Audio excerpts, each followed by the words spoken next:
There you go.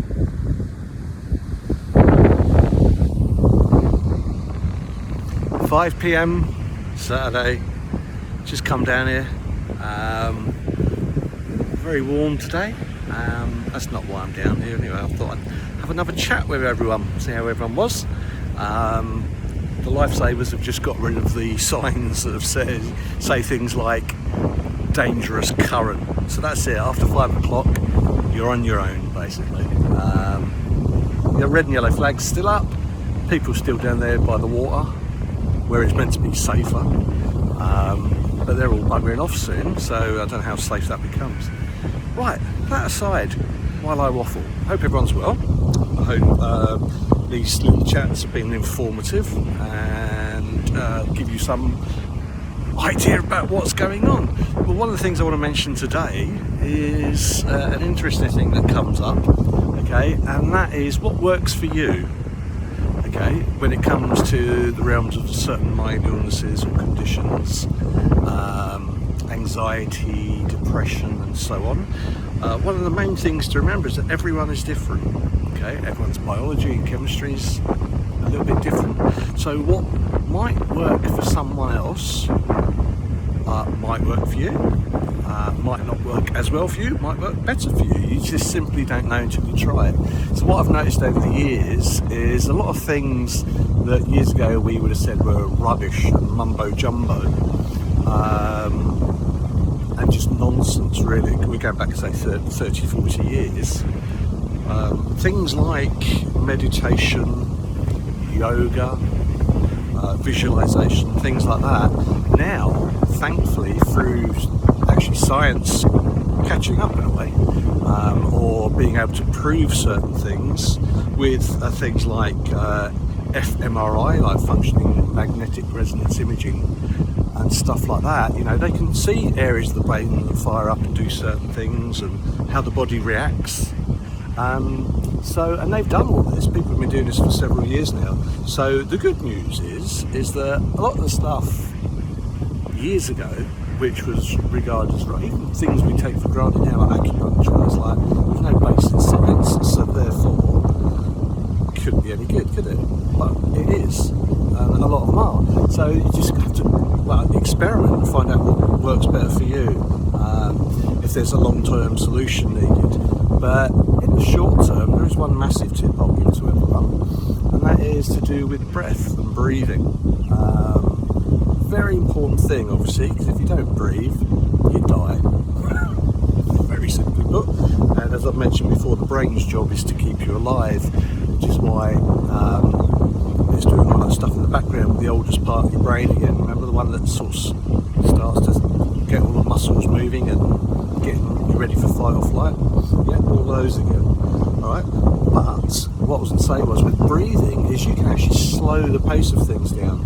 So as I mentioned once before, with one of the signs and symptoms of anxiety is like, say, shallow breath, or sometimes when you're anxious, people don't realise it, is they're actually holding their breath and they don't even know they're doing it, because your brain is distracted because it's looking out for that notorious tiger again. So you're in a state where you're like this, and as I mentioned once before, one of the other signs of anxiety is, well, apart from holding your breath, is that it's also a thing in fight or flight, as I mentioned once before with the sprinting, how sprinters, when they run, they hold their breath.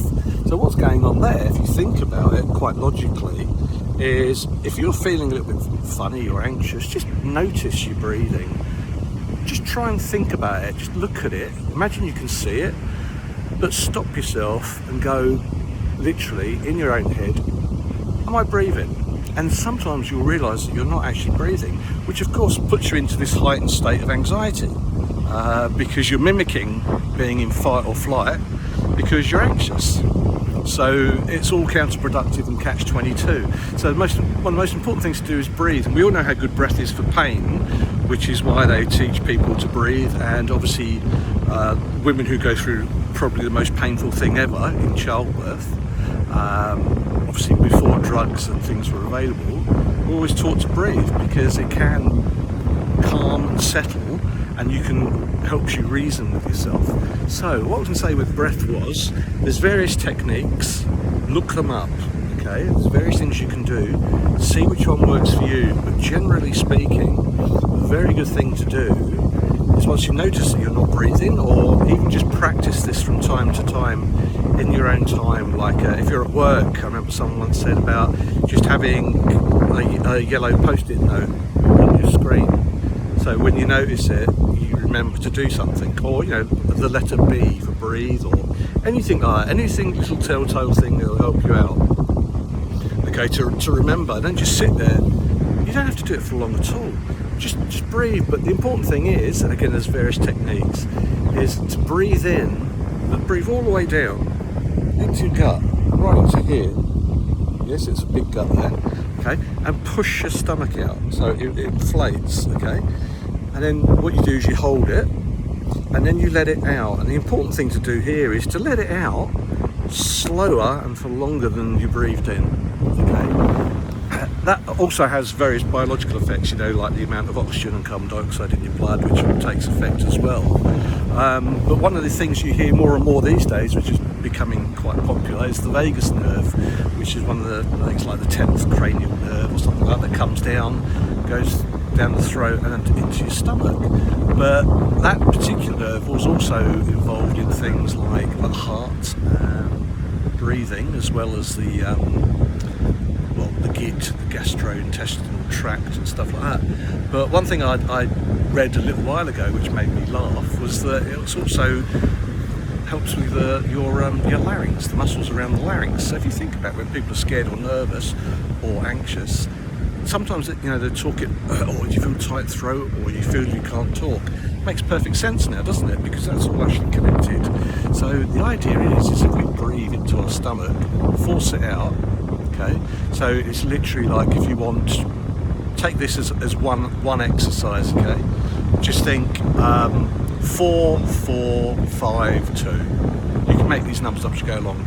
Okay, so you breathe in for 4, so you go 1, 2, 3, 4. Force your stomach out, you hold it, 2, 3, 4, and then slowly, you can do it out your nose or your mouth, but slow it down. Sometimes the mouth might be better. And then go. Now I'm making a noise there just for televisual purposes. Obviously you don't have to do that. So you just breathe out slowly, and then once you've exhaled, just hold that for 2 as well, with no oxygen to be taken in, and then just repeat the process. So you have this cycle going on of slow down breathing, and then what that does is it settles your nervous system a bit. Okay, and as I've just said about like the vagus nerve, all that's connected.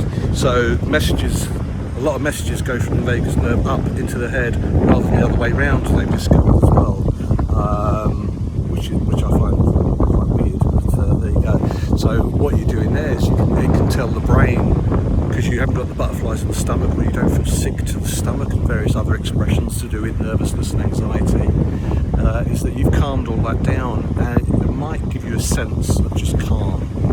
Okay, so hopefully that worked for you. Now, as I've said years ago, that would have been just mumbo jumbo. That would be a form of meditation. But all of that comes under what we now call mindfulness. So if you've heard that expression, mindfulness, or as I call it, mindlessness, as a joke, it's literally to take you away from what you're doing, and it makes you focus on things. Okay. Now, the ability to focus is so important. It's unbelievable. I can't believe people don't actually go on more and more and more about the ability to focus. And again, I'll probably touch on that another time, because it would be good for people with ADD, ADHD, all sorts of things that can't manage to do it, because meditation is a very difficult thing for those people with those conditions to do. But like everything with the brain, the more you practice it, hopefully it will fractionally get better.